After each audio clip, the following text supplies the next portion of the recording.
It is? Ok. Ok, bonsoir. Nous avons ce soir avec nous Gilles Wicker, qui représente une compagnie très très connue ici à San Francisco, Bakers of Paris, n'est-ce pas? À moins que vous fassiez aussi partie d'autres compagnies ou d'autres organisations. Ah non, c'est la seule.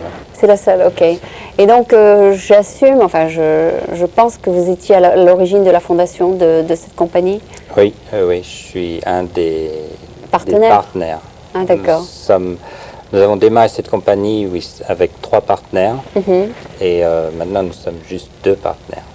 Ah, d'accord, d'accord. Et vous étiez donc des Français arrivés de France ou vous avez construit ça avant d'arriver ici? Non, ce qui s'est passé, je suis venu ici faire une business school. Ah, d'accord, oui. Et c'était laquelle? USF. Ah oui, oui, c'est une très bonne école, oui. Et donc j'ai fait un BS et mon partenaire, qui est également français, a fait un MBA, lui faisait un MBA. Ah, d'accord. Et vous êtes rencontrés? On se connaissait depuis déjà de nombreuses années. Ah, super. Oui. Et donc ensuite, nous avons cherché du travail. Et vous n'avez pas trouvé? On n'a pas trouvé. Et donc on a décidé de monter une compagnie. Et vous aviez tous les outils, enfin tout ce qu'il faut pour monter une compagnie? C'est-à-dire vous aviez tout le knowledge pour monter une compagnie? Aucun knowledge. Au point de vue de la boulangerie par elle-même, aucun. Donc on a appris sur le tas, comme on dit.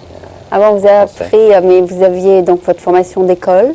Voilà. Et par exemple, pour monter un business, il faut savoir comment avoir raise le capital et tout ça. Et vous avez appris ça à l'école, je pense. On a appris ça à l'école. Et je dois dire que mon associé, mon partenaire, est un excellent businessman.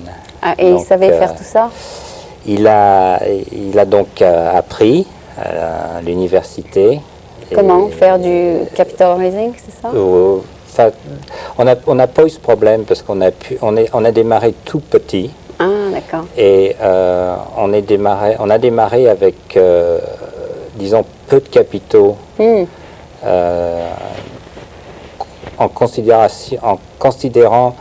ce qu'on voulait faire. Mais je pense qu'on a eu beaucoup de chance aussi, comme toujours. C'était le bon moment, quoi.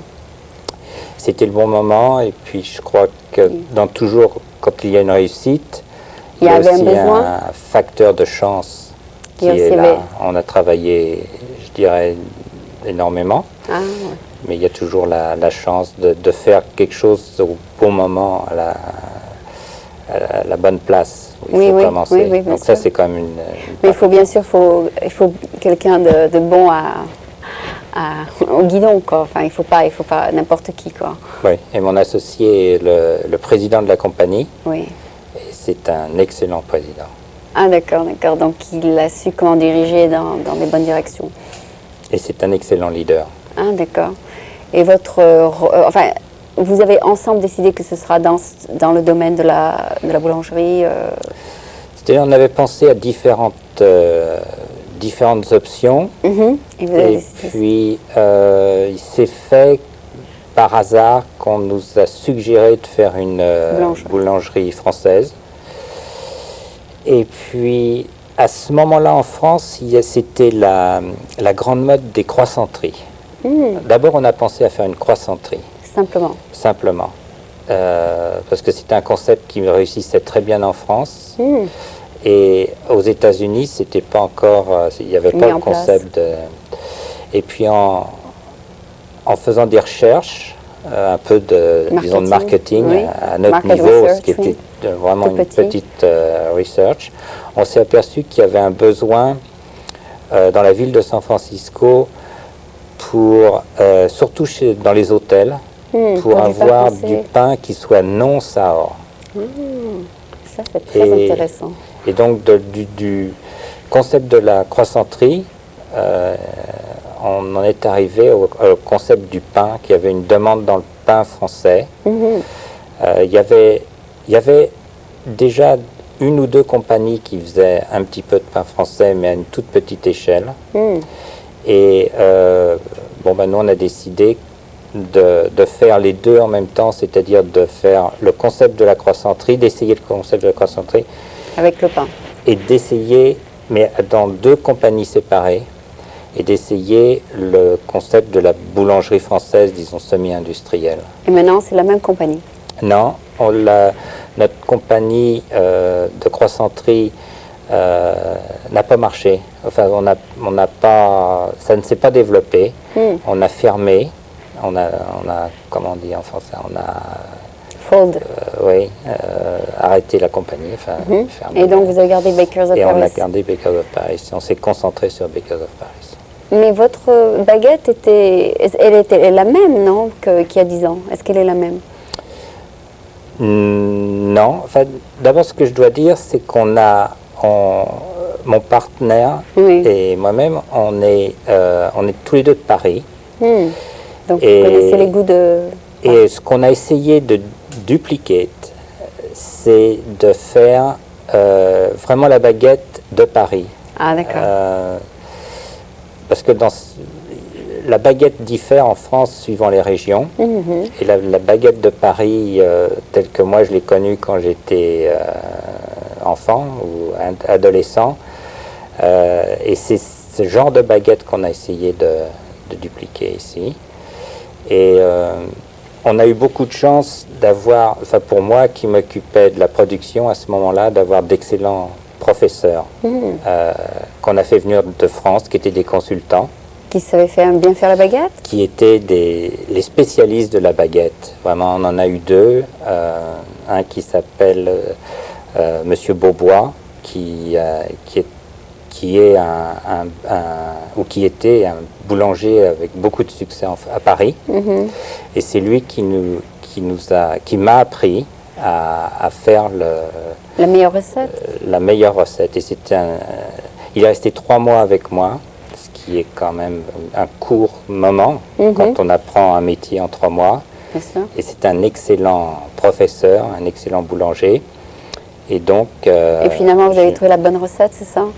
Il a trouvé la bonne recette. Ah d'accord, donc elle est... Non, c'était sa recette du départ, c'est vraiment la recette de la vraie baguette. De la vraie baguette.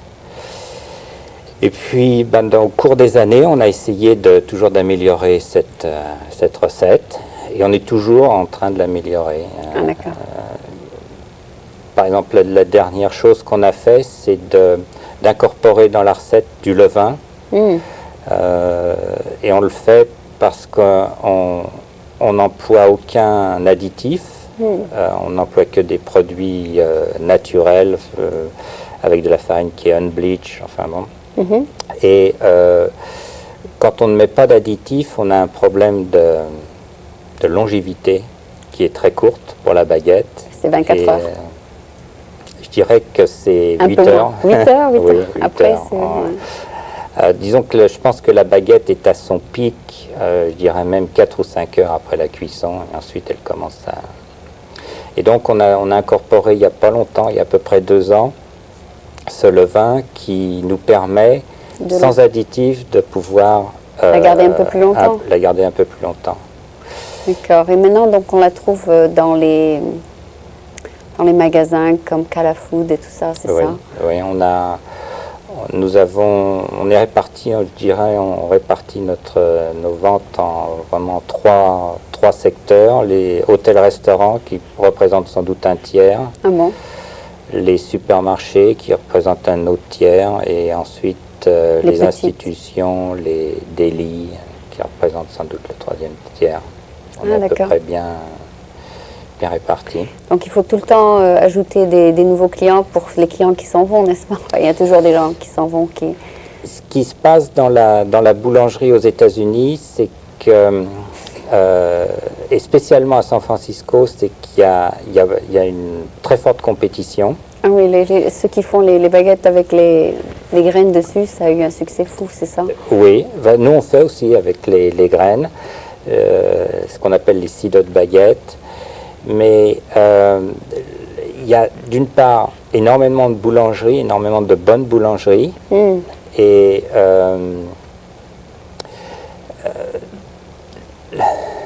par exemple, il y a Boudin qui a leur propre petit café en ville. Oui, oui. Et ça marche très bien. Ça marche très bien. Mais alors, donc, ça, c'est encore un autre concept. C'est café. C'est ce qu'ils appellent le bakery restaurant. Oui. Oui. Et oui, ça marche très bien. Enfin, dans nos, je dirais, dans nos compétiteurs les plus forts, directs. C'est Parisienne peut-être. Ça, c'est tous les gens qui font du pain sont nos compétiteurs. Ah, bien sûr. Oui, d'accord. Mais la baguette elle-même. Nous, on fait dans ce qui est notre créneau, c'est-à-dire le pain français, la baguette parisienne, je dirais même.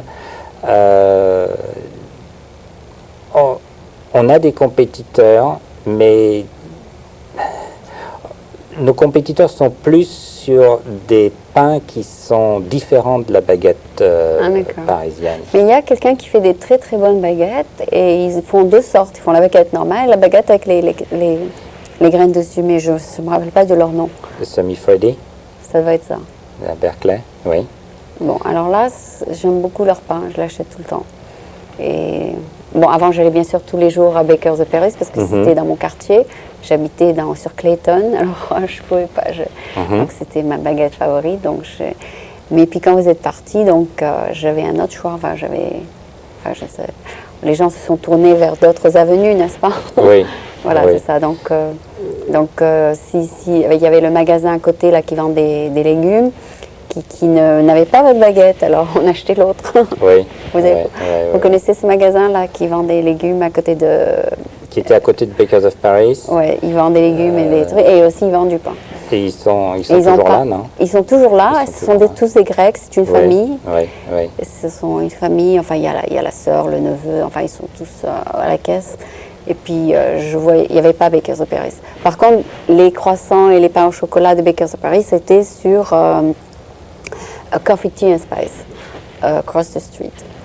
Mais en quantité très limitée, disons. Il fallait vraiment savoir que vous étiez là. Oui. D'accord. Mais à part ça, donc les gens ils se sont branchés vers d'autres pains, je pense. Oui, puis il y a quand même il y a un choix de pain à San Francisco qui est rare, je pense. Oui, c'est bien d'ailleurs. Enfin, et puis il y a aussi la question des modes, c'est-à-dire que le pain français n'est plus à la mode comme il l'était, je dirais, il y a 10 ans.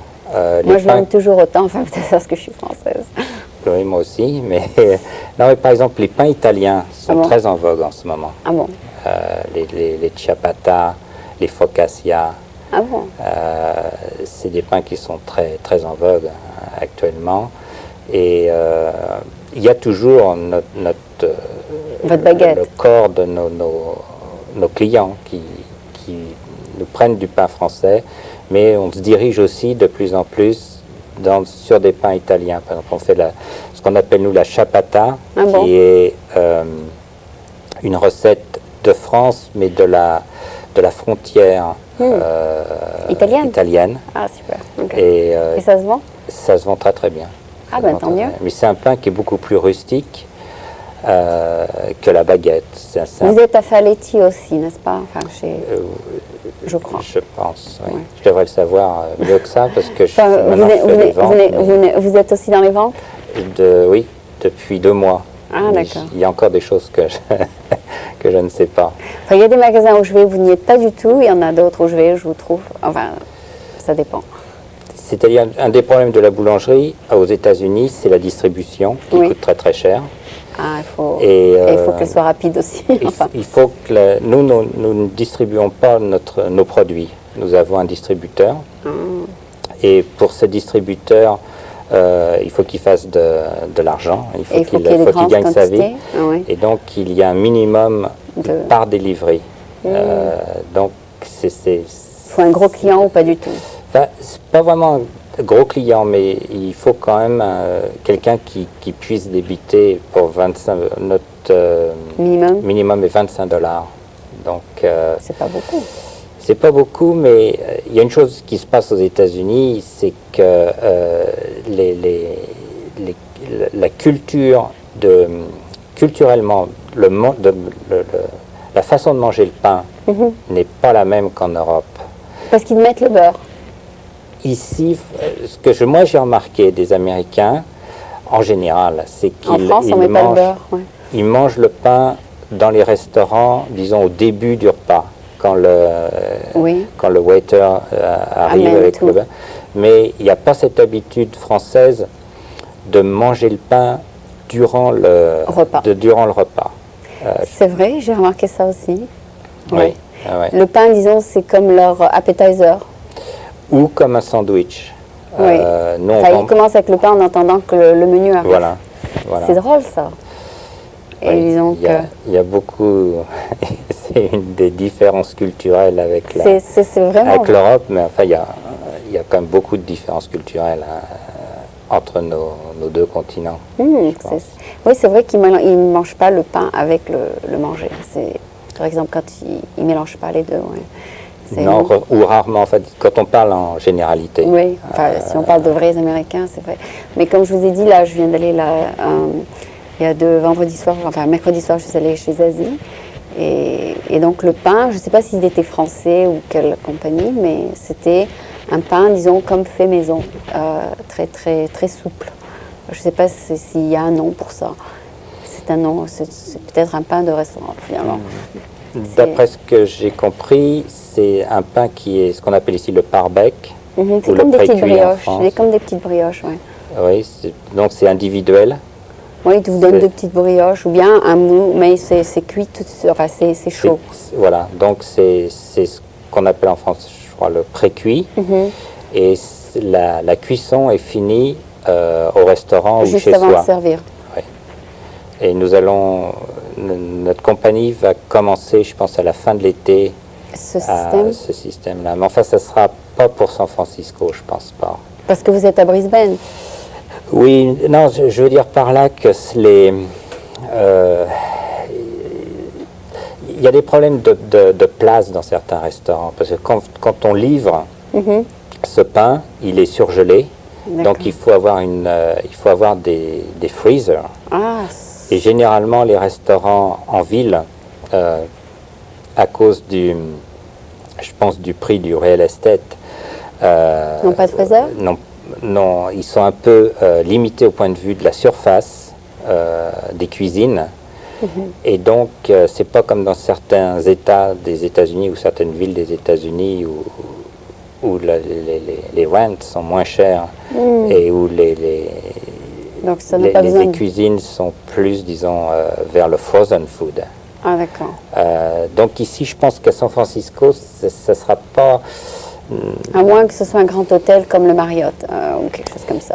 Oui, mais même les grands hôtels, d'après ce que j'ai pu voir jusqu'à maintenant, n'ont pas de place de frozen. Et puis ici, il y a quand même aussi cette culture culinaire de travailler avec des produits frais.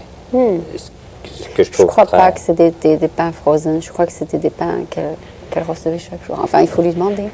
Oui. Je ne sais pas. Oui, mais enfin, c'est une industrie. Enfin, vous avez bien choisi votre industrie parce que les gens mangent tout le temps. Enfin, vous ne pouvez pas perdre là-dessus. Enfin, quelle que soit qui est la récession ou pas, et les gens vont quand même continuer de manger du pain. C'est presque safe industry, je ne sais pas. C'est peut-être plus safe que d'être dans une galerie de tableaux en temps de récession. Mais je pense qu'en temps de récession, tous les business sont touchés à plus ou moins. Mais les gens continuent de manger, je pense. Oui, mais le pain français est quand même considéré, je pense, ou vu par les Américains comme, je dirais pas un produit de luxe, mais comme un produit, pas un produit ordinaire. Ah bon? Je pense que pourtant, il n'est pas cher, $1,30, $1,50. Oui, mais quand on prend par exemple le pain de mie américain, il est beaucoup plus grand. Il est beaucoup plus grand. Je pense que s'il y avait une récession qui était énorme aux États-Unis, je pense qu'on perdrait beaucoup de notre business. Parce qu'on est considéré presque comme une chose de luxe, ou tout au moins comme une chose qui ne fait pas partie de la nourriture de base. Ça c'est drôle. Pour moi, c'est de la nourriture de base, mais peut-être pas pour les Américains. Française. Voilà, c'est ça. C'est drôle ça, j'ai jamais entendu cette analogie, enfin cette comparaison, ouais, c'est vrai. Donc vous pensez que peut-être les Américains achètent le pain parce que, enfin, pourtant le pain c'est pas un produit de luxe, c'est pas un gâteau, c'est pas... C'est-à-dire, je pense que c'est pas le pain lui-même, c'est la sorte de pain. C'est qu'ici il y a quand même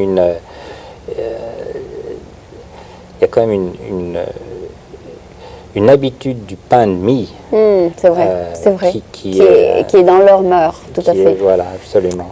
Aussi. Et le pain français, c'est quand même, je pense que le pain français, je dirais non Sahor, c'est quand même quelque chose qui est relativement récent aux États-Unis. Oui, c'est vrai, c'est vrai. Enfin, si vous êtes là depuis 15 ans, n'est-ce pas? Mais dans cette ville de San Francisco, il y a une histoire du pain, qui est le sourdough, qui est quand même à la base du pain, qui était du pain français. Ah oui, c'est vrai. Qui a ensuite... il y a une compagnie qui a, je crois, 103 ans ou je sais pas quoi.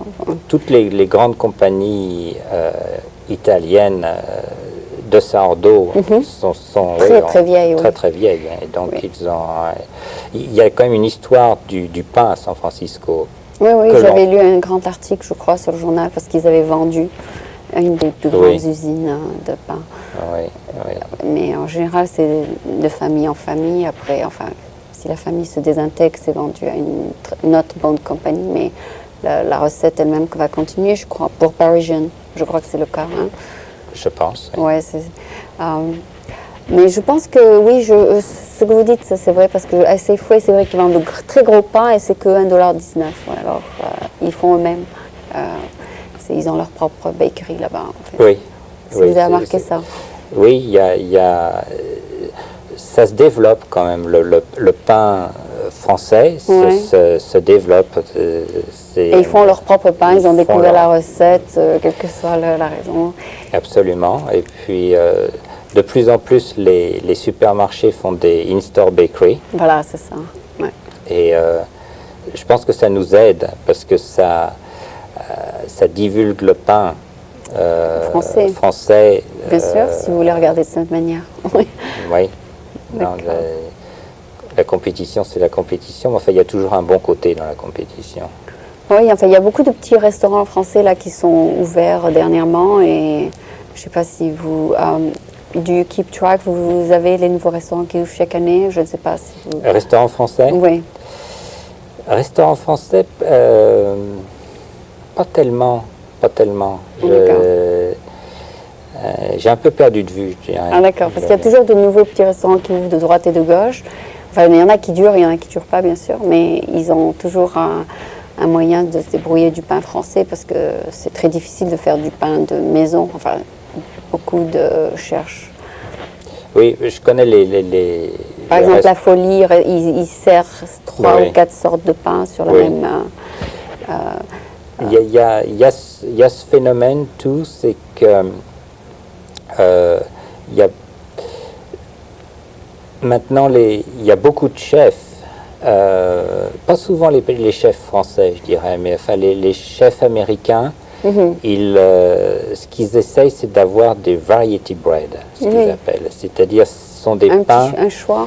Un choix de pain qui s'accommode avec le style de cuisine qu'ils font. D'accord.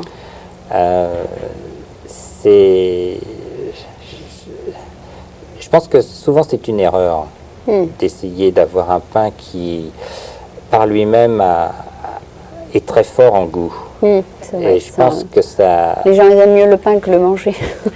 Oui, et puis je pense que pour les chefs, c'est pas tellement... ça ne leur donne pas tellement honneur à leur cuisine. Oui, ça met en valeur le pain au lieu de mettre en valeur leur cuisine. Et des fois, ces pains spéciaux, ces pains de variété sont tellement puissants en goût. C'est vrai. Qui overcome. Vous avez mangé à la Folie, alors on dirait.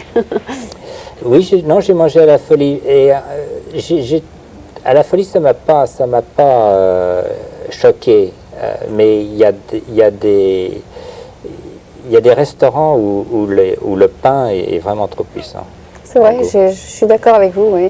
Et nous, ce qu'on cherche dans notre pain, c'est d'avoir un pain qui a une qui est populaire. Une odeur de farine et de noisette, je dirais. Il y a un côté dans le pain qui a cette flavor de noisette, et on essaye de s'éloigner le plus possible de la fermentation, du goût de la fermentation. Bien sûr, oui. Mais c'est des questions de goût. Oui, et vous êtes là, vous faites de la recherche et vous essayez de trouver le juste milieu, je pense. Ça fait maintenant 16 ans que je suis là-dedans. Oui, je commence à comprendre un peu comment le pain marche. Bien sûr. Il y a encore beaucoup de choses à apprendre. Oui, enfin, on peut rester ici pendant des jours, n'est-ce pas, à parler de ça, n'est-ce pas? Mais malheureusement, on vient de me dire que nous sommes presque à la fin. Donc, je crois que vous avez fait une petite bonne présentation de cette compagnie. Enfin, j'aurais dû vous inviter beaucoup plus tôt. Mais étant donné que vous n'étiez pas vraiment à San Francisco, vous étiez à San Francisco, j'ai jamais fait le contact. Enfin, et en plus, je connaissais Eric et sa femme, mais c'était des Américains qui ne parlaient pas très français, donc je ne les avais pas invités. Mais maintenant, je suis bien contente de vous avoir rencontré. Et puis, bien sûr, je vous remercie d'avoir donné tout ce pain-là à la Chambre de commerce. C'est sympa. Vous avez un peu animé un peu la soirée. Et je vous remercie donc de faire partie de notre communauté française et d'ajouter de la valeur à la qualité de notre vie ici à San Francisco. Merci beaucoup, c'était un plaisir de discuter avec vous. Ok, donc c'était Gilles Wicker. Vous venez donc de découvrir qui est à la tête de Bakers of Paris. Merci beaucoup.